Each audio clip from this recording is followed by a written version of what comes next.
दोस्तों, मैं संदीप कुमार साहू स्वागत करता हूं आपका मेरे चैनल दी एग्ज़ाम गाइड पर। तो दोस्तों, कल ही एसएससी ने अपना मोस्ट पॉपुलर एग्ज़ाम का नोटिफिकेशन रिलीज़ कर दिया है, जिसका नाम है एसएससी सीजीएल एग्ज़ामिनेशन 2025। देखिए, इस एग्ज़ाम की जो ऑनलाइन एप्लीकेशन की जो वो डेट है, वो 9 जून से 4 जुलाई तक भरी जाएंगी। ठीक है, 9 जून जो कि कल से फॉर्म भरना स्टार्ट हो गए हैं, तो जल्दी से जाइए इस फॉर्म को भरना स्टार्ट कर दीजिए। ठीक है, तो हम इसके बारे में आगे जानते हैं। इसका टीयर 1 का एग्ज़ाम कब होना है? टीयर 1 का एग्ज़ाम होना 13 अगस्त से 30 अगस्त के बीच में ये एग्ज़ाम होना है, 13 अगस्त से 30 अगस्त। देखिए, एसएससी का सीधा सा चलता है।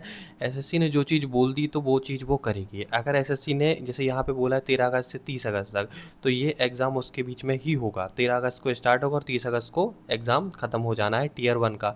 फिर उसके बाद जो भी कैंडिडेट टीयर 1 में क्वालिफाइड होंगे, वो जाएंगे टीयर 2 के एग्ज़ाम के लिए, जो कब होना है, एक्सपेक्टेड जो डेट है इसके लिए टेंटेटिव डेट है दिसंबर 2025। तो दिसंबर 2025 में वो होएगा। देखिए, एसएससी इस एग्ज़ाम में क्या होता है, टीयर 1 होता है, टीयर 2 होता है, और टीयर 2 में के बेसिस पे ही फाइनल जो कट ऑफ बनती है। फिर उसके बाद डॉक्यूमेंट वेरिफिकेशन के बाद उस पर सिलेक्शन हो जाता है। देखिए, अब हम बात करते हैं पोस्ट की। इसमें पोस्ट कौन कौन सी होती है? पोस्ट काफ़ी पावरफुल होती हैं। एसएससी सीजीएल ही हमेशा पावरफुल पोस्ट पे सिलेक्शन देता है। देखिए, जैसे अगर और देखते हैं अपन, असिस्टेंट सेक्शन ऑफिसर, वेरियर मिनिस्ट्रीज़ में भारत सरकार के जितने भी केंद्रीय मंत्रालय हैं, सब में आपको असिस्टेंट सेक्शन ऑफिसर है। अलग अलग डिपार्टमेंट्स में income tax inspector, GST inspector, preventive inspector, examiner, काफ़ी पावरफुल पोस्ट हैं। सैलरी भी इनकी काफ़ी ज़्यादा होती है। सैलरी भी अगर इनका अगर अपन देखें तो अभी आपको इन हैंड सैलरी ज्वाइनिंग पे 80,000 के समथिंग में मिलती है, और आफ्टर 8th पे कमीशन ये सैलरी 1 लाख की ऊपर जाने वाली है सभी पोस्टों की, जितनी भी जो लेवल 7 पे पोस्ट जो है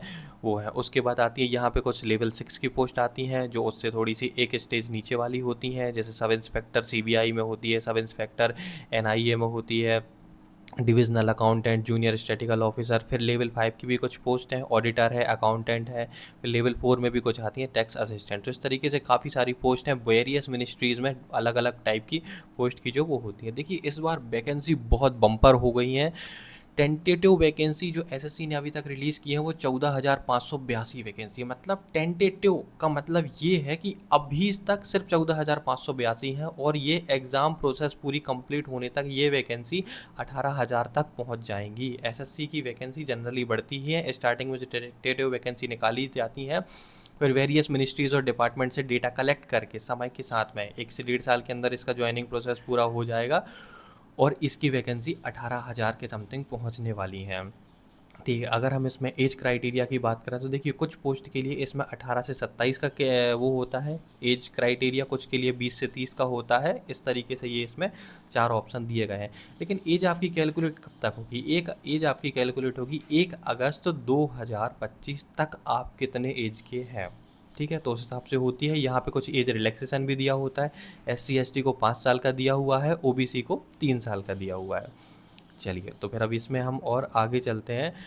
अब इसमें हम जैसे देखते हैं कि इसका एग्ज़ाम में सिलेबस क्या आना है। देखिए, जैसे पोस्ट का इसमें जो बताया हुआ है, अगर एजुकेशन क्वालिफिकेशन का देखें तो एजुकेशन क्वालिफिकेशन के तौर पे इसमें सिर्फ ये ग्रेजुएशन वाला है, और इसके अलावा इसमें कुछ नहीं चाहिए। ऑल अदर पोस्ट जो हैं जो ग्रेजुएशन के लिए ही चाहिए है बस।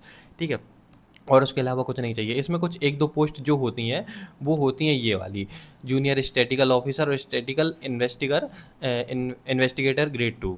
तो ये वाली जो पोस्ट होती है, इसमें कुछ थोड़ा सा अलग वो चाहिए होता है। जैसे बैचलर डिग्री जो है, ठीक है, वो आपकी कोई सी भी स्ट्रीम में हो, लेकिन but 60% marks mathematics in 12th standards ये होता है। बट जो आपकी जितनी भी मैंने ऊपर जो पोस्ट बताई, ASO, GST inspector, income tax inspector, ये इन सारी पोस्ट में सिर्फ आपका सिर्फ ग्रेजुएशन चाहिए होता है। डजेंट मैटर आपने किसी टेक्निकल बैकग्राउंड से किया हुआ है, आपने नॉर्मल किया हुआ है, आपने BA किया हुआ है, कुछ भी किया हो, सिर्फ आपका यहाँ पे ग्रेजुएशन ही मांगा जाता है। ठीक है, फॉर्म आप कैसे फिल करेंगे? फॉर्म आप SSC की जो साइट है ssc.gov.in, उस पर जाके फॉर्म आप फिल कर सकते हैं। और जो फॉर्म की फ़ीस रहेगी वो सभी के लिए 100 रुपीज़ रहेगी। लेकिन अगर आप वीमेन हैं और अगर SC ST कैटेगरी से अगर आप बिलोंग करते हैं तो आपका कोई चार्जेस वहाँ पे नहीं रहेगा। तो अब हम जैसे बात करते हैं यहाँ पे सेंटर के बारे में, तो सेंटर भी यहाँ पे दिए हुए हैं। सेंटर आप इस नोटिफिकेशन में देख सकते हैं। जैसे अगर आप मध्य प्रदेश रीजन के हैं तो ये सेंटर आपको है, ये सेंटर कोड है। आपको ये एग्ज़ाम फॉर्म फिल करते समय इनको करना है। मैक्सिमम आप 3 सेंटर ही डाल सकते हैं। अब जो एग्जामिनेशन है, एग्जामिनेशन में देखिए टीयर 1 जो आएगा, टीयर 1 में सिर्फ 4 पोर्शन होते हैं। जनरल इंटेलिजेंस, और जनरल अवेयरनेस, क्वांटिटेटिव एप्टीट्यूड, मतलब मैथ, रीजनिंग, इंग्लिश और जीके, ये होती है। 25-25 क्वेश्चन होते हैं चारों के, और 50-50 नंबर के होते हैं, मतलब एक क्वेश्चन 2 नंबर का होता है। माइनस मार्किंग इसमें होती है, 1/4 की माइनस मार्किंग होती है, ठीक है, मतलब आधा नंबर आपका कटेगा, ठीक है। तो ये होता है, 1 घंटे का समय होता है।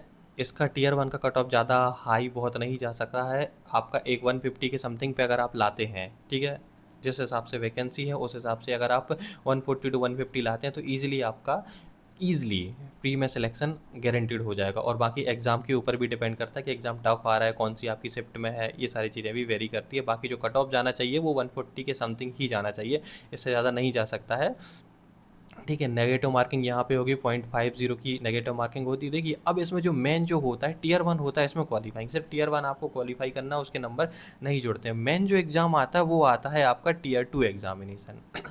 यही एग्ज़ाम डिसाइड करेगा कि आपका सिलेक्शन होगा या नहीं होगा। देखिए तो ये वाला जो पेपर है, अब जैसे इसमें देखते हैं, इसमें ये क्या है, पेपर 2 में सेशन 1 जो है 2 घंटे 15 मिनट का होएगा, ठीक है। इसमें सेशन 1 में क्या होगा, मैथमेटिक्स जो होगी और रीजनिंग होगी, दोनों 30-30 नंबर की आएंगी, 30-30 क्वेश्चन आएंगे, 30-30 क्वेश्चन आएंगे, और एक क्वेश्चन 3 नंबर का होगा, तो 180 मार्क्स आपके यहाँ से हो गए, ठीक है।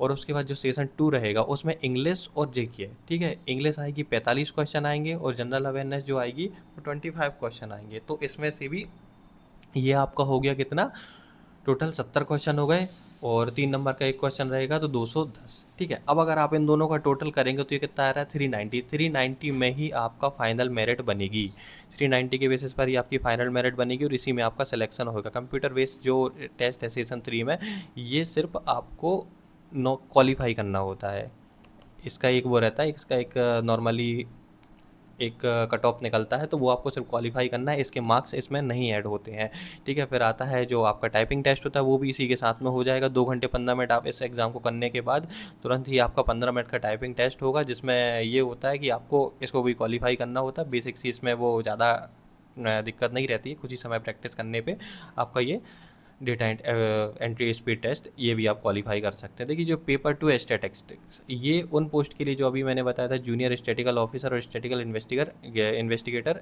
ग्रेड 2, तो ये उनके लिए होती हैं। तो बाकी सारी नॉर्मल पोस्ट के लिए सिर्फ यही एक पेपर होता है, ऊपर वाला जो पेपर 1 है, ठीक है।